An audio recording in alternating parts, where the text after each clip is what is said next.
Yes, people, welcome back to West Ham Official. I hope you are all well. Apologies, we are 7 minutes late. We've had a lot of technical difficulties tonight, or I have had a lot of technical difficulties tonight. But we are here, hopefully, and hopefully you can hear us, see us all okay. We are here for a live Q&A with Jimmy Quinn tonight. Firstly, Jimmy, how are you? I'm great, thank you. Despite my age. Good. Know the feeling. I'm also joined by firstly regular Gary. Gary, how are you? I'm good, Jake. You? Yeah, not bad, not bad. So a lot better now than I was about 3 minutes ago. But and Mike, it was only about 2 hours ago I last saw you. How are you? Yeah, still good, mate. Yeah. Good. We had a good afternoon, didn't we? We did. Right, I'm going to hand over to you first, Mike. Why not? We're going to get into people in the chat first. Kick things off for this live Q&A with Jimmy tonight. Kick things off. Well, kick things off by Jimmy and everyone. This is out to everyone. Are you getting worried that we're just not going to make any signings?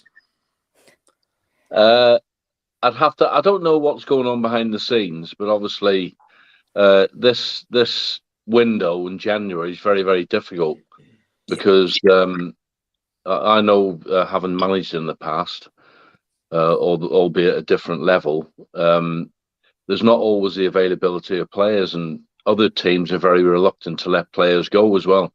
Particularly, obviously, the one that stands out for me is Jesse Lingard. You know, he made a hell of a difference to the team last year when he came on loan. And by all accounts, David Moyes is desperate to get him back. But, you know, Man United are looking to get into the fourth position in the league. And will they let a player go that might obviously get West Ham into that position and not them? So it's a difficult situation, but it's a difficult time of year. There's not always the right type of player that you need available. And the last thing you want to do, obviously, is go out and just sign people for the sake of signing them. They've obviously got to come in and make a difference to the team. I'm quite sure that David Moyes and his team are working hard behind the lines, and hopefully by is it Sunday night or Monday? Monday night, I think, is it? Yeah, Monday night. Monday. Yeah, it's amazing how it's left to the last minute all the time, but it's always that way because. I remember, when I was at Reading and Swindon Town and teams like that, and it went right down to the wire with it, at that level, in the second and the first and second division. So it must be a nightmare it's a nightmare for managers. All you want to do is get the players signed up, get them settled in. But obviously, if the team that he's coming from are very reluctant to do that, it's going to be difficult. Yeah, Gary, it's the position we're in, and it seems to be in the last day or so that we have upped the ante, I suppose you could say, in terms of trying to assign players. We have upped the ante, but do you think we've upped the ante a little bit too late? Well, as Jimmy so well put it, I think it always seems to be the last minute. I understand we bid 50 million for Rafinha, which would be fantastic, but why would Leeds sell? If they get relegated, it costs them more than 50 million. So it frustrates me. We have a head of recruitment, and we always seem to leave things to the last minute. But I think everyone's in the same boat. Arsenal, Tottenham, Everton, especially, they're all trying to buy players, and no one's to get anybody in. So maybe we'll see a flood of deals in the next 2 days. But I think unlikely. I think we could end up kicking our heels again with no striker, unfortunately. Jimmy, you need to get your boots back on, I think. Oh, 2 seconds. Go on, Jimmy, far away. Yeah, I wish. Yeah, it's always the same. Every deadline's the same. It's always left to the last minute because the club the players coming from, they're asking for more money, and obviously if it's West Ham or whoever it is, they're putting an offer on the table, and where does it end? You can obviously in this day and age, it's an awful lot of money that's exchanged in hands, and it's I don't think it's the case that West Ham haven't got the money. I think it's more the case that Man United don't want the player to go in that respect. And it's the same with the Leeds United player. You know what? He's been one of their top players, and I'll be very, very surprised if they let him go. You know. Absolutely.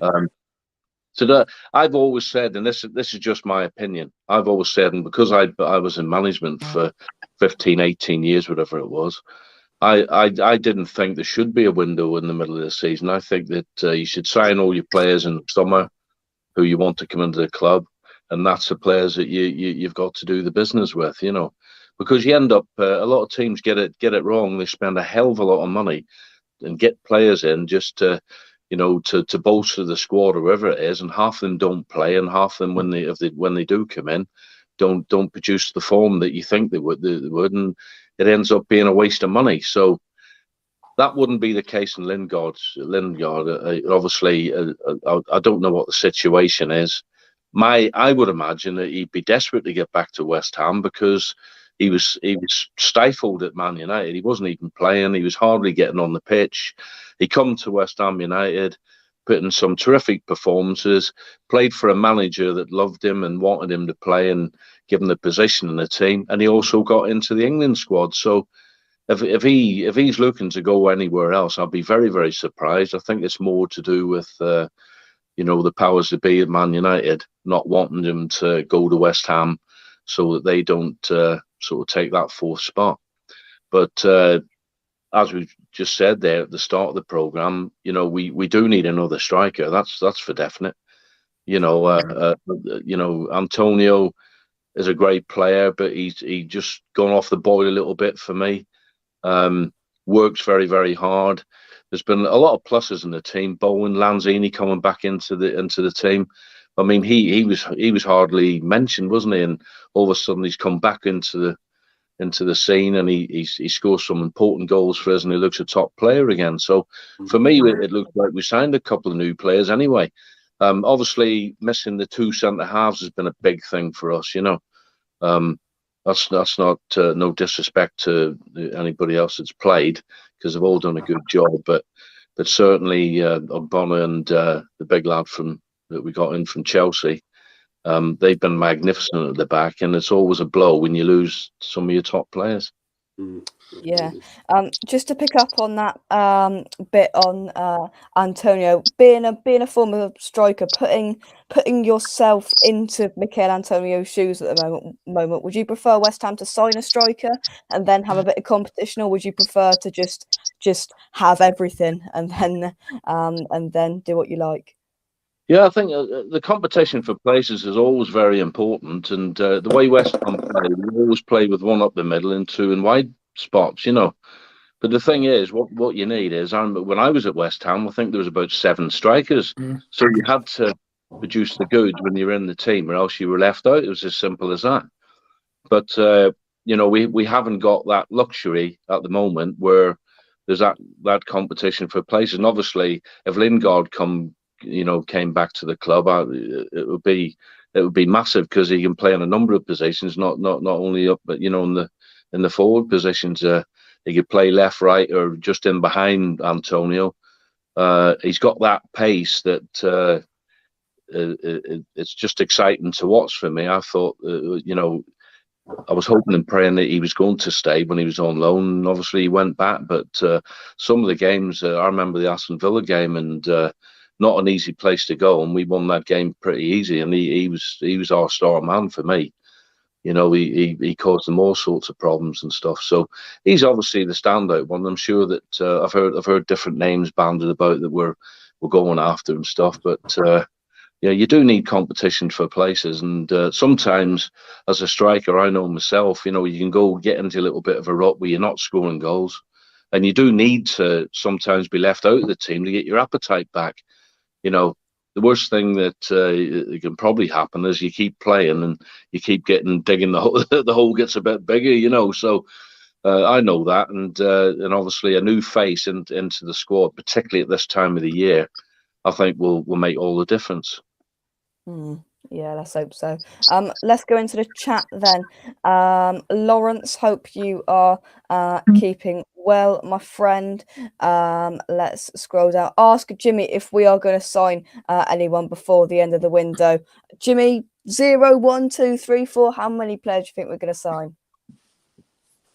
That's a hard question. Very. A real hard question.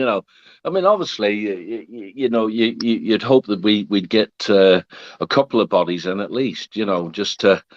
It keeps everybody else on the toes and stuff. But as I say, the last thing you want to do is sign the wrong players.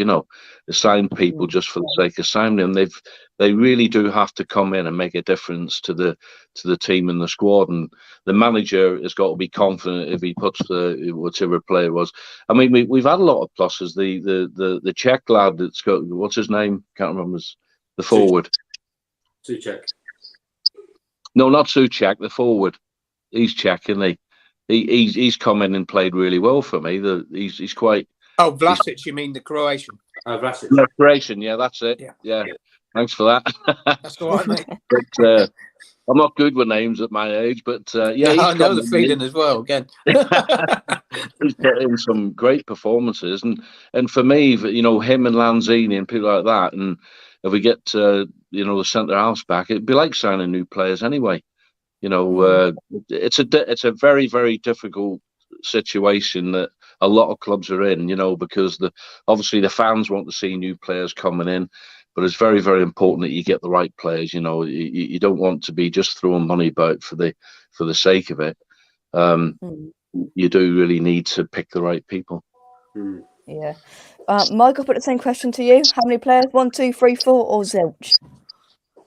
I think we're dragged 2 over the line late again, and we've done that notoriously. I mean, and we've made some decent signings in January. Recently, it kept us up, didn't it? The couple of signings that we've made. So, I mean, we still got to trust Moyes. I think that, he's identified the players. Rob Newman's come in. He's doing the job. I know, but it's just not easy to sign people. Jimmy would tell you he's been there in that position, but to get the right players that you want is so difficult. Like trying to get someone like that, the guy from Leeds.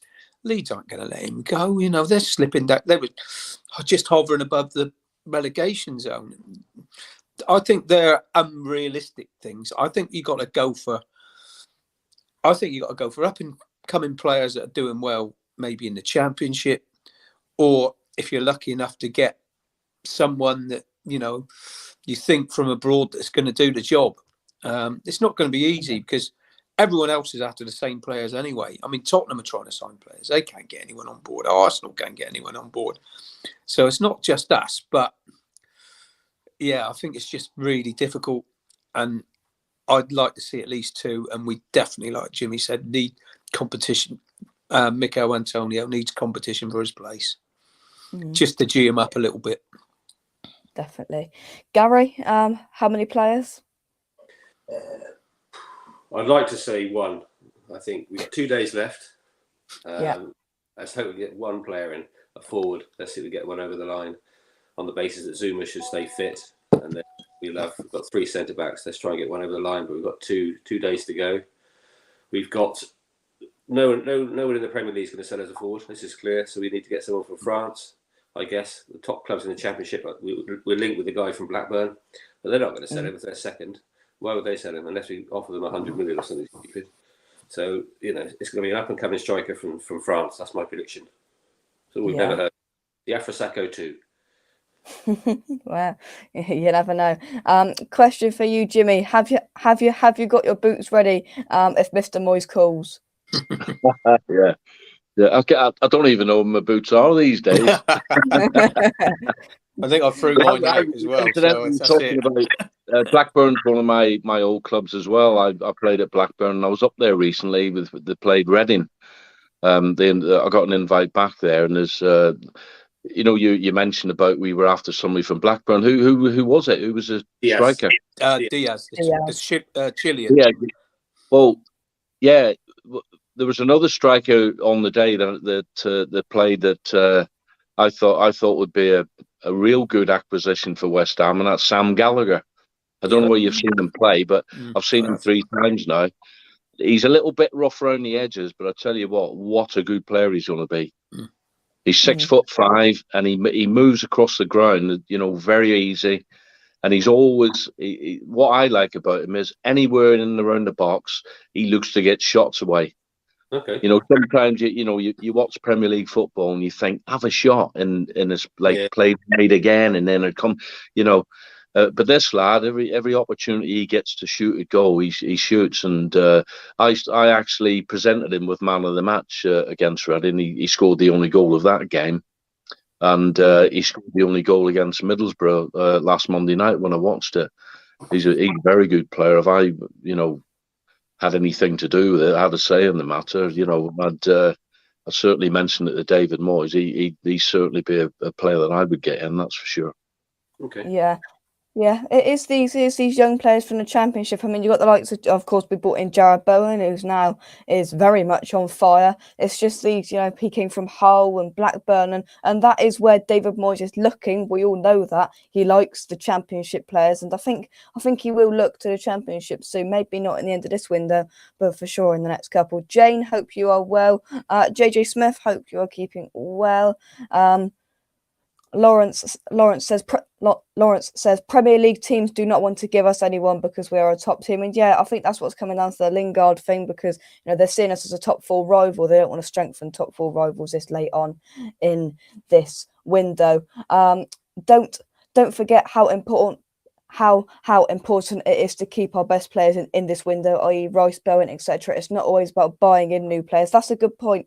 That's a good point as well. Jimmy, from your playing career, how difficult is it to keep these class players that we've got, like Bowen and Rice, when perhaps maybe or maybe not they've got thoughts and dreams of moving elsewhere in perhaps that window? Well, I don't think that's the case at all. People say, "Oh yeah, some of our players are going to leave and go to a bigger club than West Ham." Are you kidding, aren't you? It's 60,000 there every home game. I mean, how big do you want it? We're one of the biggest teams in the league. It's as simple as that. I think Harry Redknapp mentioned that in the press in the week, and he's absolutely right. West Ham are a big team. I don't think Declan Rice or anybody else in the West Ham squad wants to go anywhere. I think they want to do well for West Ham. It's just a matter of they've got a good manager that believes in them. They've got a good style of play that everybody enjoys playing. You can see that they play and work as a team. I watched the game tonight, one of my old sides, Peterborough, against Sheffield United, and Peterborough were in total disarray, weren't even passing the ball to each other. There was no cohesion. Didn't work hard together and everything else, But that you watch West Ham these days, and this is what's been so good in the last, season and a bit, that the players go out and they really do give it everything they've got, and it's nice. It's good to watch, and the fans are right behind the players. They can see that the players are doing it all, and players like Declan Rice, what a footballer that lad is! Yeah. What a footballer! I mean, they talk about great players. We've had some great players over the year. Bobby Moore is probably the greatest player I've ever seen, and I thought that even before I played for West Ham. That if you analyse the World Cup in '66 and watch Bobby Moore play, oh my God, what a player! And Declan Rice, I'm not saying that he's at that level yet, but I'll tell you what, if he's 22 years old or 23. If he keeps going the way he's going, how good is he going to be? But I look at the way that when the team score, how he celebrates, and he always involves the fans, and that's not a player that wants to leave West Ham and go elsewhere. It doesn't matter who. I mean, where would he go? Where would he go? Probably Man United's been talked about. I mean, I don't know what you think, but I'd probably watch Man United if they're on for about 15 minutes and I switch it off. They're not good to watch. I'm sorry. They're not good to watch. I can go and watch a Sunday League team and see more excitement. They're not good to watch. They've got a load of prima donnas that aren't giving it everything they've got. That's just my opinion. But you watch West Ham, and it's a joy to watch, and we've got some fantastic players, and he's the pinnacle for me. He's the one that everybody takes the lead off. He controls the game. what a footballer we've got, and I don't think Declan Rice or anybody else in our squad wants to leave. We want to see more players coming in, but as I said before, to get good players is very, very difficult at this time of year because they're in other people's first teams. Yeah. It's not like top quality players available not unless they're in a massive dispute with the manager or the club, and then you've got a different problem then. If they are in dispute or they're falling out with the manager, what's the reason behind that? Are they a bit of a naughty boy? Do they sort of mix up the thing? Are they going to cause an upset if you bring them in? There's loads of different things to think about. But listen, I'm not an expert. I've played the game and I managed for a little bit. David Moyes knows what he's doing. I've got total trust in the guy. You know, and obviously he'll do his very best that he can for West Ham United. Yeah, definitely. And you know, me and Gary didn't have the pleasure of getting to switch off Man United after 15 minutes last week, did we, Gary? No, we were stood in the stadium thinking, "Oh my God." Oh my God, this has got a last minute winner written all over it. Oh, what a surprise, that's what happened. But let's head into the chat then. Mandy says we need to buy a centre back, just pay the money for Kaleta. We needed a striker because Antonio is overdue a hammy. Our season is on a tightrope. Yeah, I agree. I mean, if this Kaleta deal just keeps going the way it's going and there's no real major issues that pop up now, I expect that hopefully, I mean, I know nothing, I just sit here, but hopefully we can get him over the line and then we could move perhaps in the last day or so to signing a striker or at least trying to. Let's stroll down. This can be an amazing season if we make the right moves for sure. Let's have a look. Let's scroll down. Question then. Do you think David Moyes' approach to transfers ultimately harms our season more than his managerial or tactical expertise? Help us. Jimmy? Well, I don't think so. I think it's a very difficult situation. I think they'll definitely be on the ball. They'll be making phone calls constantly all day long, every day to try and get us across the line. But it's not very easy because other teams know that you're probably desperate to sign players. You want them to come in, and we're talking about Blackburn there, and I was talking about this Sam Gallagher I've seen playing. But Blackburn is second in the league at the minute. Are they going to let anybody go? The answer is no. So it's real difficult time of year. You know, I'd be happy, like I think as Steve said, you know, if we get one or two players over the line by the end of play on Monday night, I'll be absolutely delighted. I'm sure the manager will as well. But it's not easy, and then you've got personal terms on top of that. It's not just like, yeah, the player wants to come. You've got their agents, and these days agents want their cut and everything. It's whether or not you as a club want to do that, because you know.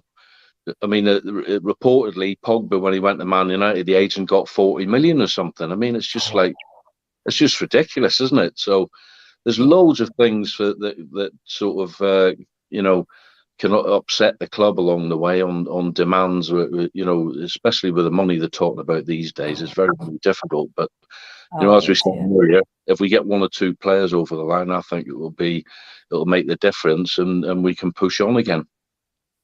Yeah. Let's go to you first, Mike. Are you taking the approach of Jimmy, or are you laying the blame more towards David Moyes? I'm not. We've got to trust in him. I mean, look where he's took us. When he came, we were struggling for relegation.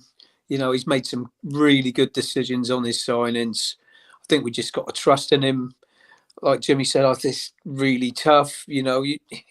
It's easy for us as fans to sit back and say, "Oh, why don't we go and get him? Why don't we get him?" There's so many boxes to tick, and I mean, T's the cross and I's the dot. I mean, there's stuff like the agent's fees. They're talking about that Haaland. I mean, his agent wants 35 million. You know what I mean? It's not just the fee; it's the wages.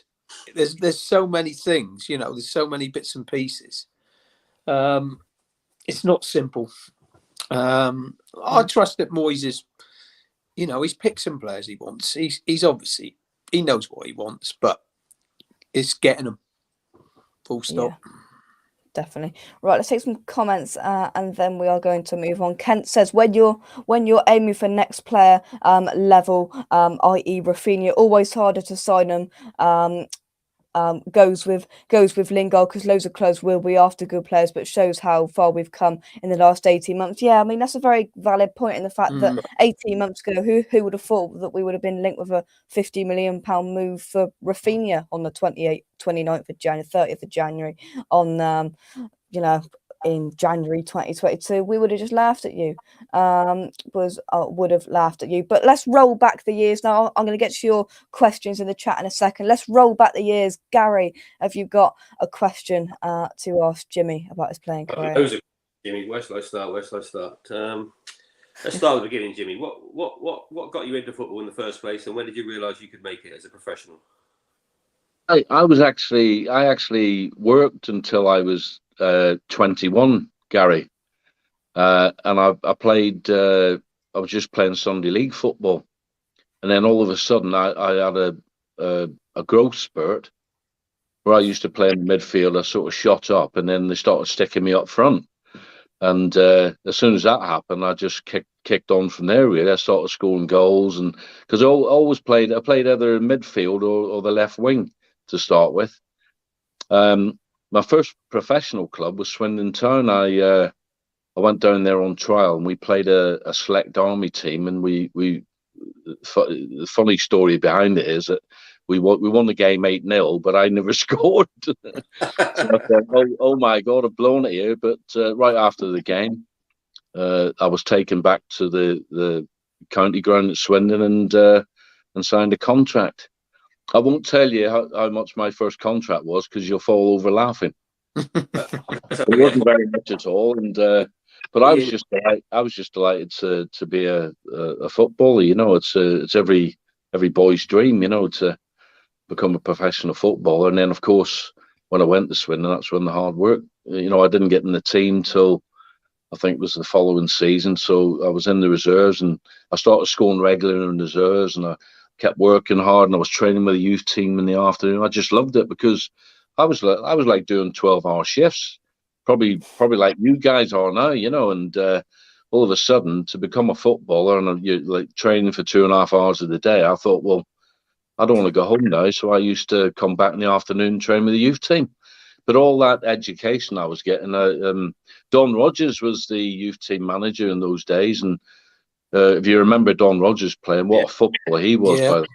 Yeah. And he just thought it was absolutely brilliant that even though I was still young, 21, that I was joining in with the young lads, and obviously I was probably helping them a little bit with the game, you know, the 17 and 18-year-olds. But no, it helped me no end, you know, just doing the extra training, and then I'd go in the gym and I'd do weights, and I just wanted to, you know, improve myself, and that's what you've got to do. You've got to give things up. You've got to give. I didn't have a drink in them days. I was just totally focused on trying to do my best at football, and I was just that happy to come out of a working environment into the world of football. And then, of course, within 18 months, I was picked to play for Northern Ireland, which is just unbelievable, you know.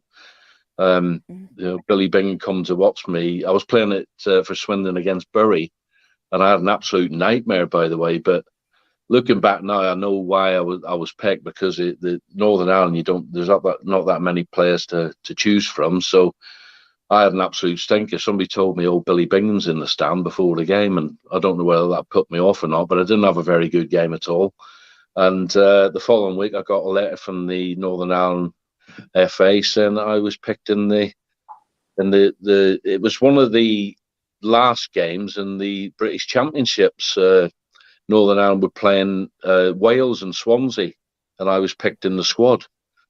And then, of course, from me sort of doing 12-hour shifts, I worked for Dairycrest at the time, a firm called Emberton Brothers, like putting like 20-pound cheeses on shelves and stuff, you know. And from going that, I was then turning up at a hotel at Heathrow, walking into a lounge with people like Pat Jennings and Norman Whiteside and Jerry Armstrong and all those type of players. And, you know, couldn't. They were all having some food, and I couldn't eat anything. I was that nervous I couldn't eat anything, but I was starving. You know what I mean? But yeah, it just happened so quickly that from playing Sunday League football, then literally 18 months later, I was sort of playing in the Football League and playing for my country. Amazing. Brilliant. That is it. I play Sunday League, and 18 months later, I still play Sunday League. Well, there you go. Mike, over to you. Question for Jimmy. Jimmy, who was your idol when you were a kid? I mean, Bobby Moore was always my hero, but I mean, Irish player George Best.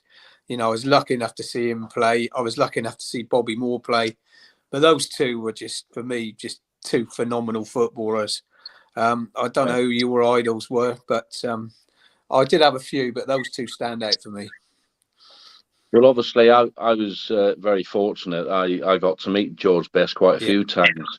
And, when I was growing up, obviously, Man United in 67, 68, whatever it was, won the European Cup. And George Best Benfica, and I'm from Belfast, and George is from East Belfast. And oh, by the way, if you haven't been to Belfast, you've got to go, because what a fantastic place! I know. George Best's house, you can actually stay in overnight. It's like a bed and breakfast. There's a big flap on. Yeah, it's brilliant. But yeah, George Best, and I used to love watching West Ham. Teams like that, the Liverpool teams of the 70s. When they had the great players and they were winning all the Europeans. I didn't sort of particularly have one team that I supported. I just like watching it all. When I played Sunday League football, I'd stay in on a Saturday night because I used to live for Match of the Day. All my mates, they were up the pub and falling over and everything else, and half of them never turned up in the Sunday morning. But I used to stay in and watch the football and watch players like that. There's too many players to say that one was a favourite. Obviously, Bobby Moore is the greatest football, defender that I've ever seen, without a shadow of a doubt. And it's I'm not just saying that because I played at West Ham. I thought that long before that World Cup final, he just controlled that game. And I've actually I can't show you it now, but I've actually written a poem about Bobby Moore. That I'll show you another time, Jake, when we're on the programme. But it's there's so many good players, but obviously Moore, Hurst, and Peters, played in the World Cup final, West Ham, and your George Best, and there's just too many to mention, Just to with Kent's question, just to broaden that down to West Ham, who was the best player you played with at West Ham? Doesn't have to be playing wise. Could be how good they were for the team or in the dressing room, etc. Who you pick him? Well, the best player, and I've said that, I've played with some good players at international level. The best player, pound for pound, that I played with at league level was Julian Dix. I used to knock about with Julian because we lived in Billericay. But he didn't like training. He didn't like doing fitness work or anything like that, Julian. But you put a ball in him, what a footballer! What a great player. He could literally play anywhere on the park. He was good in the air. He was good with both feet. He was tackle. He was a demon in the tackle. But he was a real nice lad as well. And he loved, obviously, I don't need to tell you, tell the fans, he loved West Ham. He loved wearing the shirt. And he could take a penalty as well, by the way. He could blast them in. We're very fortunate at West Ham. I took a couple of penalties when I was at West Ham, but Julian was a penalty taker, and obviously Ray Stewart as well, Tonka. He could bang him in. But Julian Dix for me, it's just unfortunate for me. He was, I used to have a go at him, just telling him to calm down a little bit because he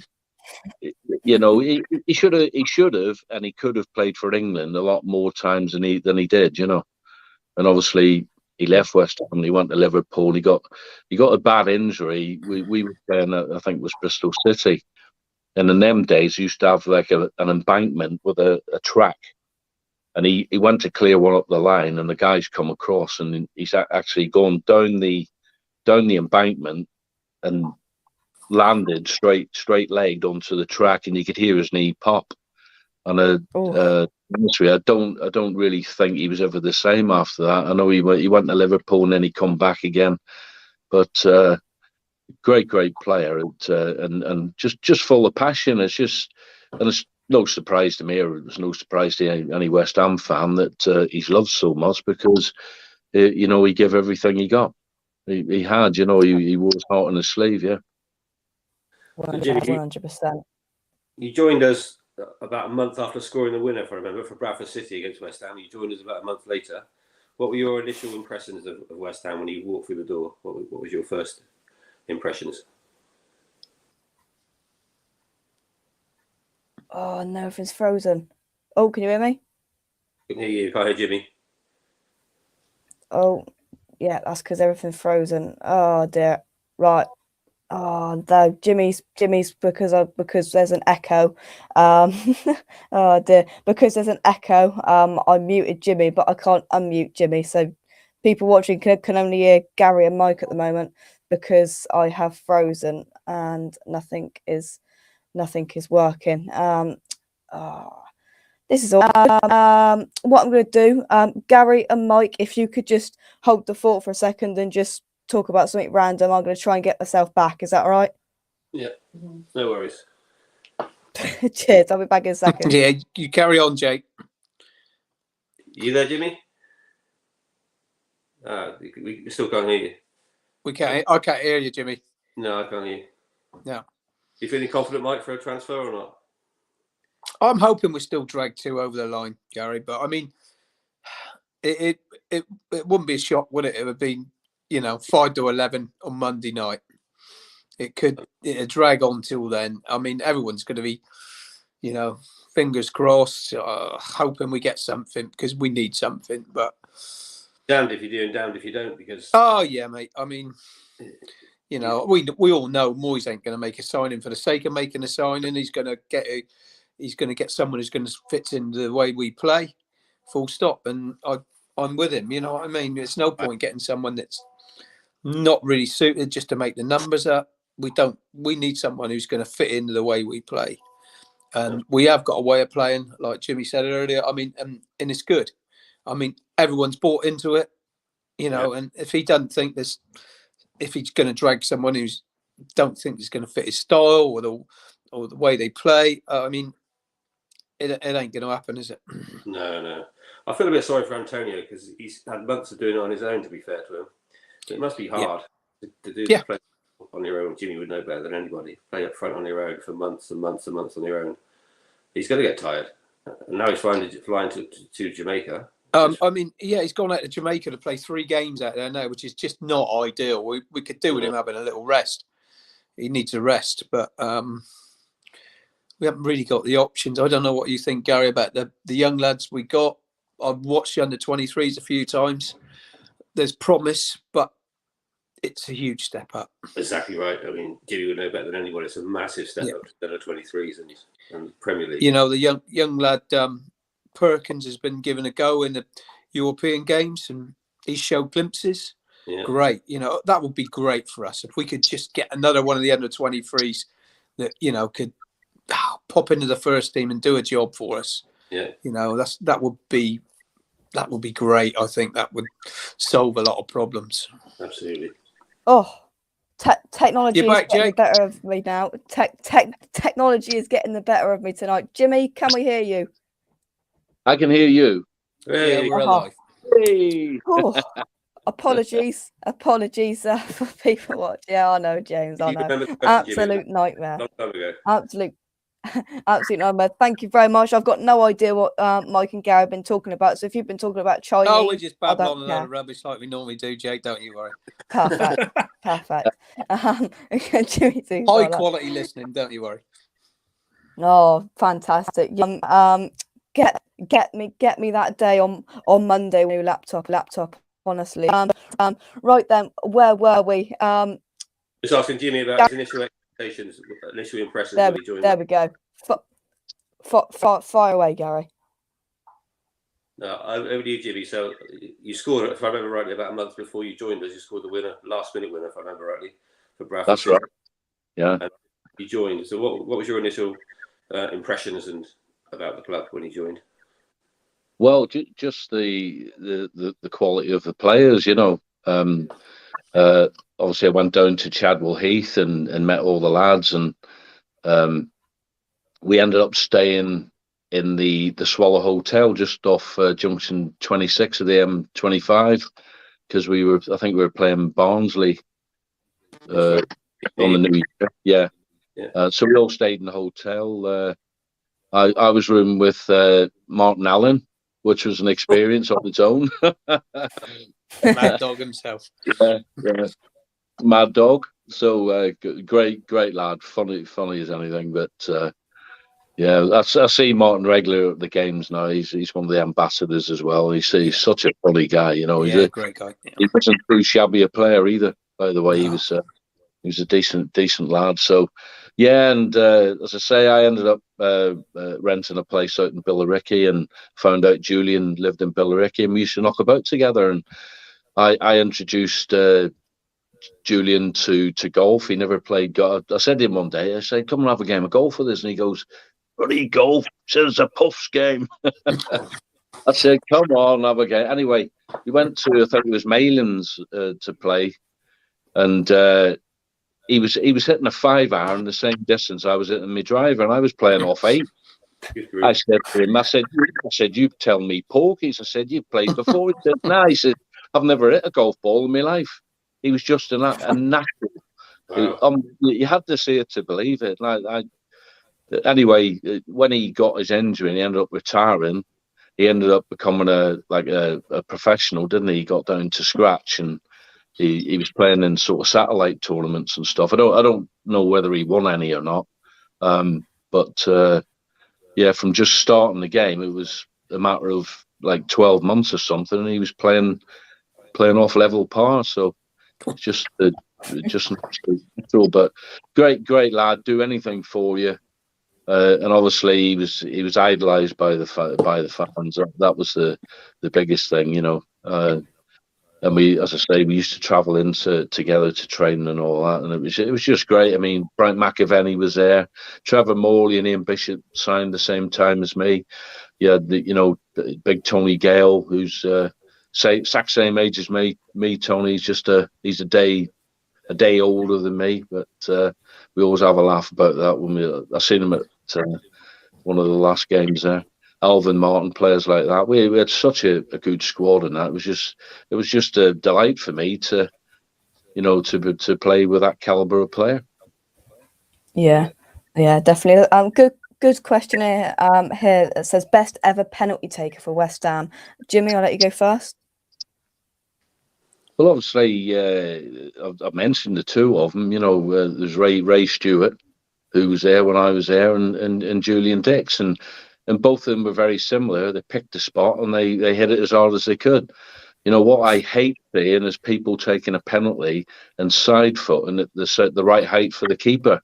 It's either got to be down low, or as Julian Dix and Ray Stewart used to blast it in the top left hand, the right hand corner, didn't they? They were great penalty takers. They're without doubt. I mean, I've played for 8 or 9 different clubs, haven't I? And I played international level, but they were the two best penalty takers I ever seen. They were fantastic, both of them. Yeah, Mike. I remember the one against Man United. I was when he hit it, and if it hits Michael, it took his head off. It just whistled by his shoulder somewhere there, and just hit the back of the net and bounced out. It would bounce back to the halfway line nearly. I mean, he's hit it so hard.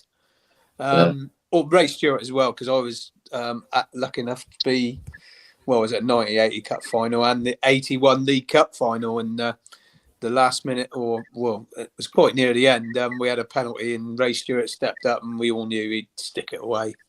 He's so reliable. To pick between those two would be impossible. But I've got to say something though. I mean, I'm really impressed with the way Lanzini's taken the last 2 penalties. He's buried both of them right in. If you hit the side netting, I took only a few penalties in my time, but if you hit the side netting, the keeper can't stop it. Full stop with that amount of power. You know, and to hit that side net, and it's got to be perfect because it's close to missing, really. But yeah, I've been impressed with Lanzini's 2 penalties he's taken recently. Yeah, Gary, best ever West Ham penalty taker. I think Mike and Jimmy summed it up. We're very, very lucky with Ray Stewart. And firstly, when I was growing up, he was always the best penalty taker I thought in the country. I mean, the way he rolled the penalty in the League Cup final, as Mike said, in '81. Yeah. And the FA Cup quarter final against Villa, 1980. Yeah. You scored then. You know, if you had to Ipswich at 85-86 season, last minute, 2-1. If you had to put your money on any of them scoring, the 3 of them, Stewart, Noble, and Dix, I'd probably Stewart, Jury. Julian, Yeah. Tactic, as Mike so eloquently put, is just to take the keeper's head off. So, and to be fair, just to take the keeper's head off. Yeah. That's a good tactic. Difficult to choose between those 2, to be totally honest. It is very difficult. Yeah. Just to mention, we spoke to Frank McAvennie a couple of days ago. He didn't have a question to put to you, Jimmy, but he says he's a good mate and wishes you well. So that's Frank. Frank McAvennie. Are you glad that he hasn't got a question to take the mick out of you for? Well, no, I always got on really well with Frank. He's such a lovely guy. You know, I'll tell you a little story. He used to come to the lads every now and again and said, right, we're out in London this week. And I remember this, it was midweek, in fact, and we went up to Stringfellas in London. Now, that wasn't my scene. I didn't sort of do nightclubs and all that business. And there was a queue that went round the corner. Of course, Frank goes, come with me, lads. And I think Julian was with us. Julian Dix, was about 4 of us, straight up to the front. And then the next thing, Peter Stringfellow comes to the door and he's like hugging Frank, and we go in and all that. And to put a long story short, we stayed in there about 3 o'clock in the morning. We had the following day off, thank God. And we were supposed to be playing golf. And they chucked us out of there about 3 o'clock, and then we went around this other club called Browns. We're in the corner, and that was open till 7. So that wasn't my scene at all. You know, that was the one and only time I ever went up London. But he used to go up there, as you probably know, he used to go up there quite a lot, and because he had a lot of friends, and obviously he knew Peter Stringfellow, and he knew other blokes that owned clubs around the West End and whatever.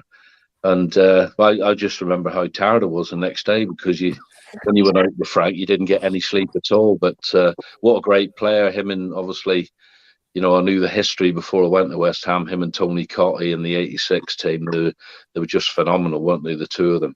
And what a great side. And I was lucky to play with a lot of those lads, because they were still at West Ham, you know.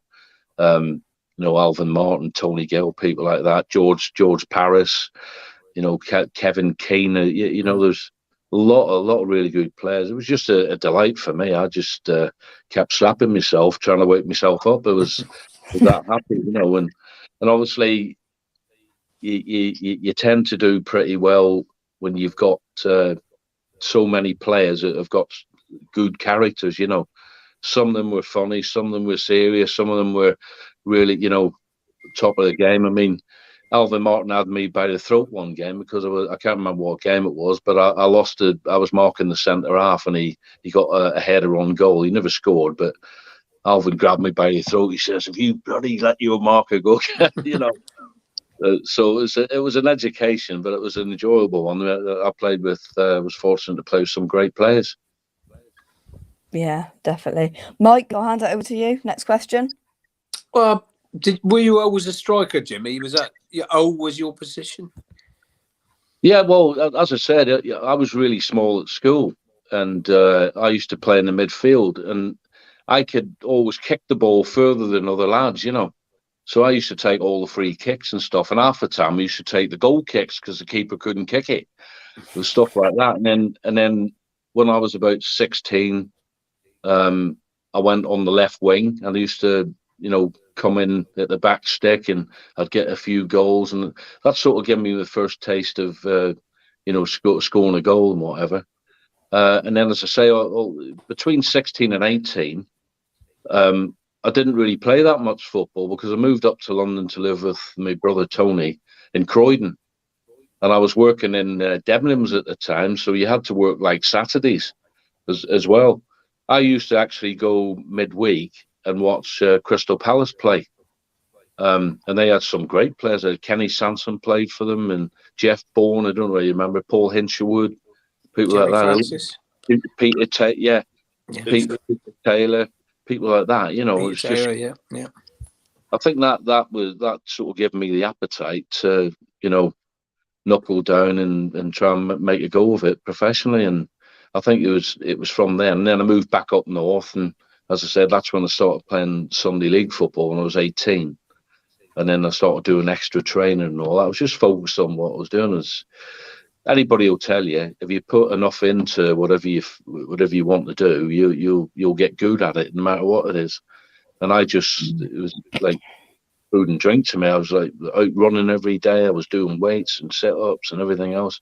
And I just wanted to give it my best shot, I had a trial at Sheffield United when I was 19. I went up there for a week and I played a couple of games and they didn't take me on. But I didn't let that get me down. I just kept going, and then eventually the rest is history. I got picked to play for Swindon. Jimmy, can I ask just Yeah. a question? When you left at the end of the 91 season, the promotion year, how upset were you not to have a go in the top league? Do you think you could have scored goals in that? Hindsight's a wonderful thing, isn't it?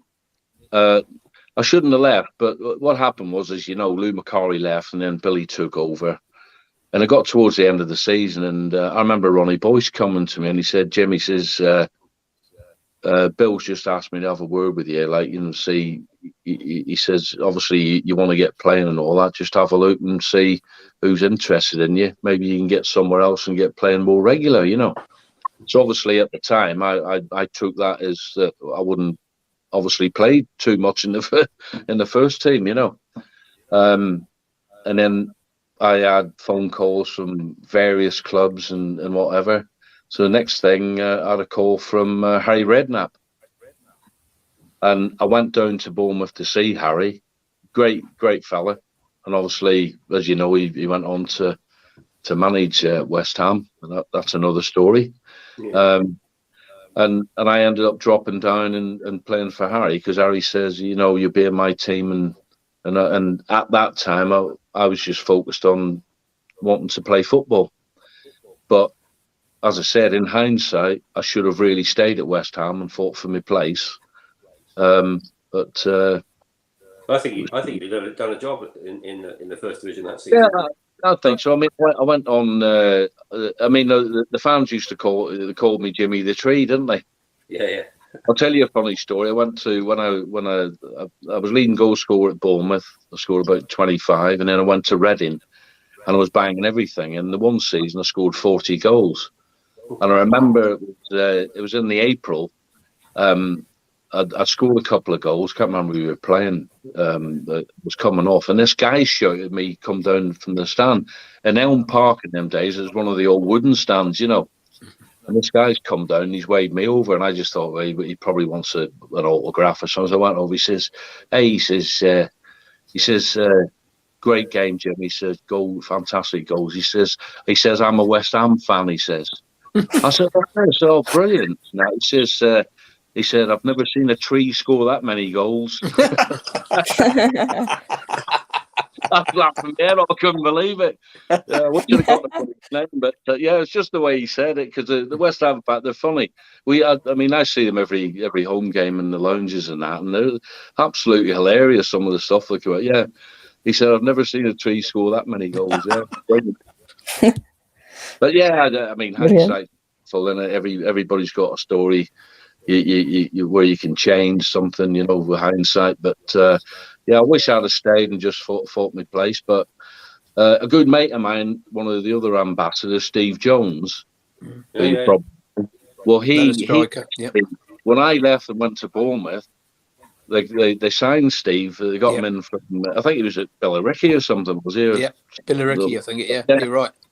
Yeah, and he's a great lad. I get on really well with Steve, and you know, so obviously me moving to Bournemouth freed up you know, he got his place in the squad through that, hopefully, and you know, I know he didn't play that many games, Steve, but he scored. I believe he scored a few goals, didn't he? Yeah. He scored against Tottenham as well, which Yep.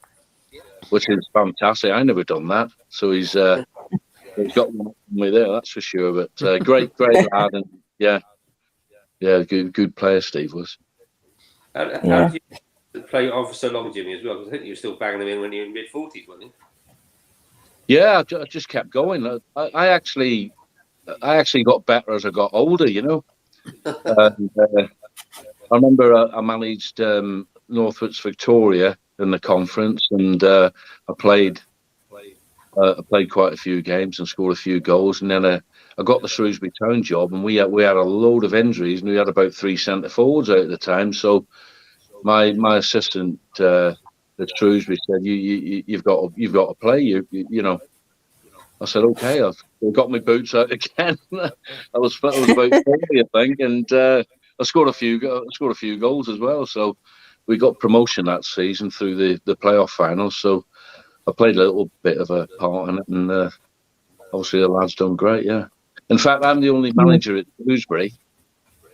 They've been in 8 playoff finals, and I'm the only manager that's got them promotion. Oh wow! Yeah. You've got that until they get promoted again. You've got that on your shoulders. Somebody told me the other week. Yeah, I'm the only Shrewsbury manager to win a playoff final. They've been eight times apparently. Wow. Yeah, Brilliant. There we go. Right. Let's take a question from the chat. Okay. Please ask the panel who they think is West Ham's best ever goalie. Right. Let's go. Quick fire name. Mike first. West Ham's best ever goalie. Bill Parks. Jimmy. best goalkeeper. Yeah. Oh yeah, Phil, all day long. Phil Parks for me.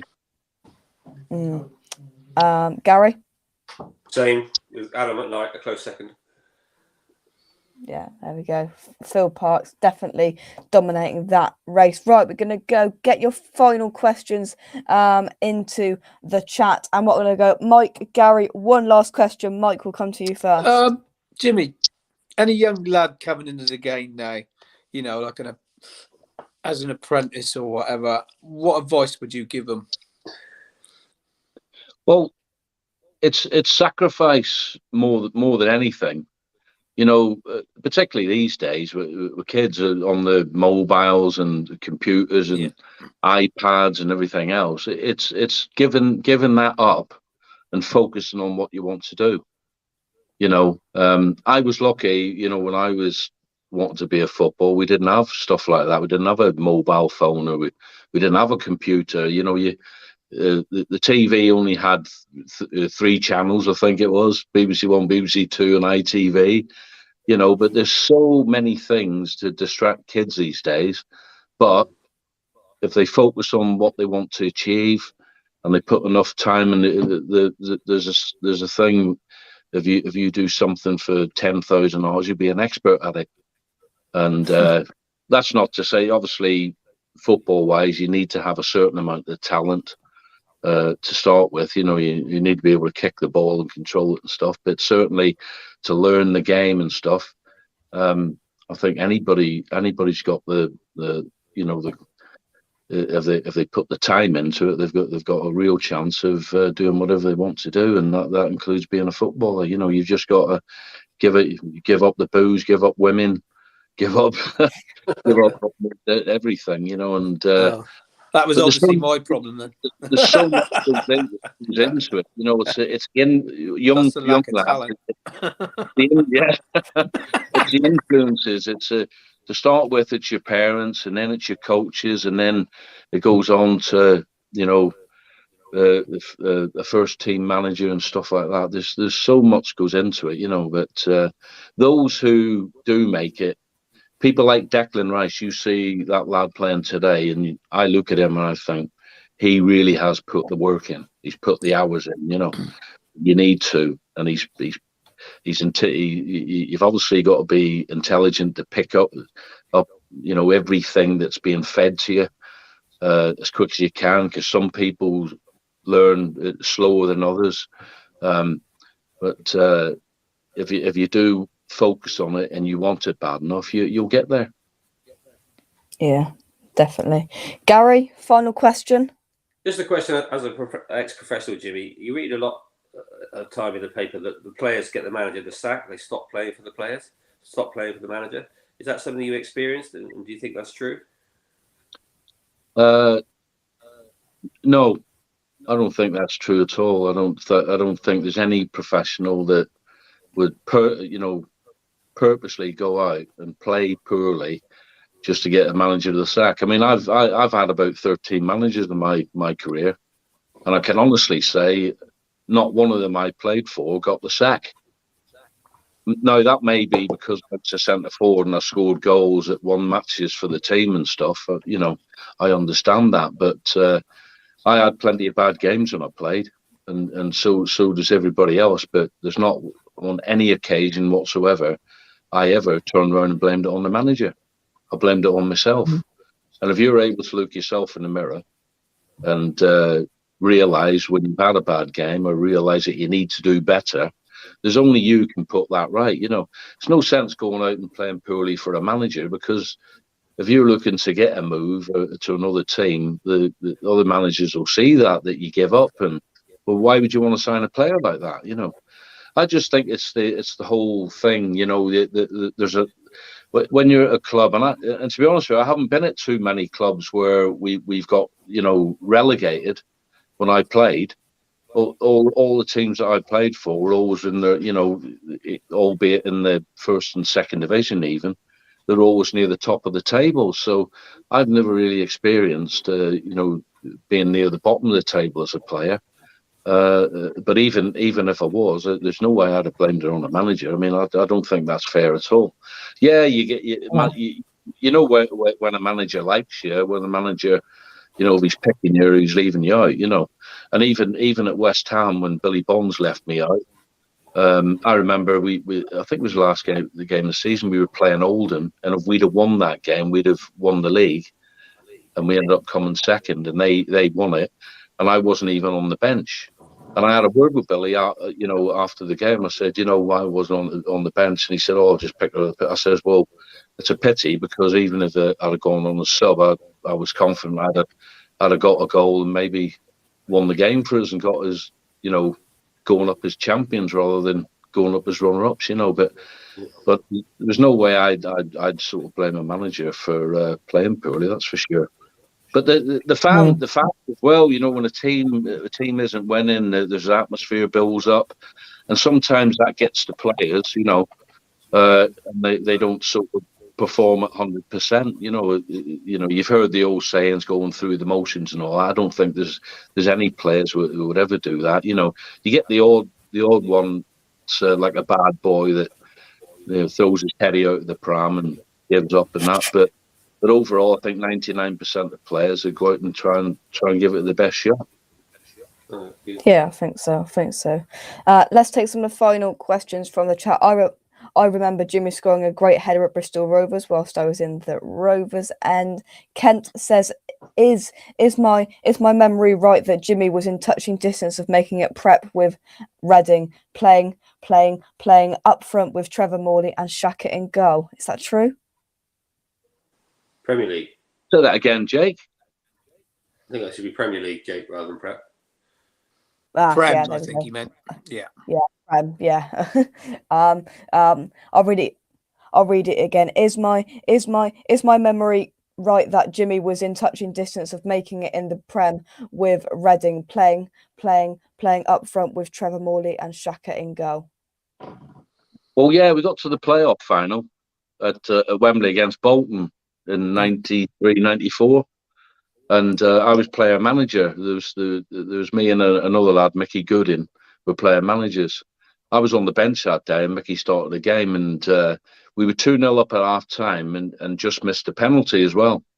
Oh. And then the second half, we had an injury. Jeff Hopkins had to come off, and it sort of unsettled it. I don't know what happened. We just lost momentum after that. And then they had a lad up that played on the wing, De Freitas. He ended up scoring with, I think it was 11 minutes to go. And then it just all turned round. You know, we were on our heels, and they were all on the front foot and had the momentum of the game. And then he scored the equaliser with a minute to go. The game went into extra time, and we ended up losing the game 4-3. I came off the bench in extra time and ended up scoring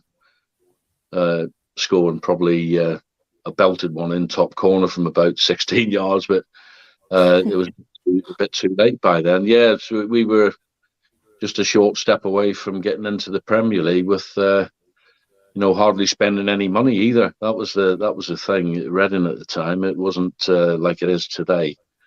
Even in the Championship, with the spending vast sums of money, we had to pick and choose players carefully that we were bringing in. It was a certain budget we had to work to, and there wasn't anybody on sort of over 1,600 quid. So to get that close to the Premier League with that type of player was some achievement. Yeah. Yeah. Here's a trivia question. How many goals? Do you know how many goals you scored in your international career? You can say any number because I don't have the official number with me, so you can blag it. Or do you know how many goals you scored at the international level? Yeah, I scored 12 for Northern Ireland. There we go. So I think I'm down the list. David Healy is the top goal scorer. I think he's scored 36. But he was a bit of a phenomenon for Northern Ireland. He was a great player at international level, but didn't really sort of do it at club level. I don't think Dave's even got like 50 league goals in his career.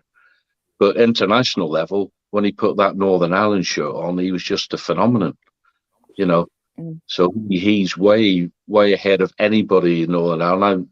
I've got 12. I think Jerry Armstrong scored 12. Colin Clark's got 13. Super Ian Dowie. Ian Dowie's got 12, I think.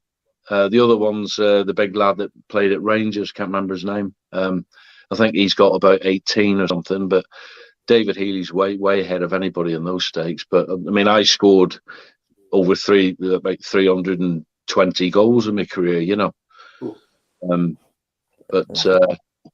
Mind you, when I played for Northern Ireland, we never used to get over. We used to get over the halfway line twice in a game. It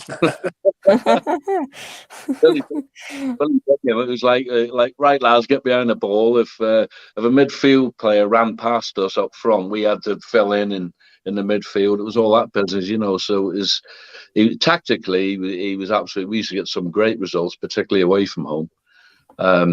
But we didn't score too many. What was your favourite goal you scored, Jim? The best goal. Well, there's two.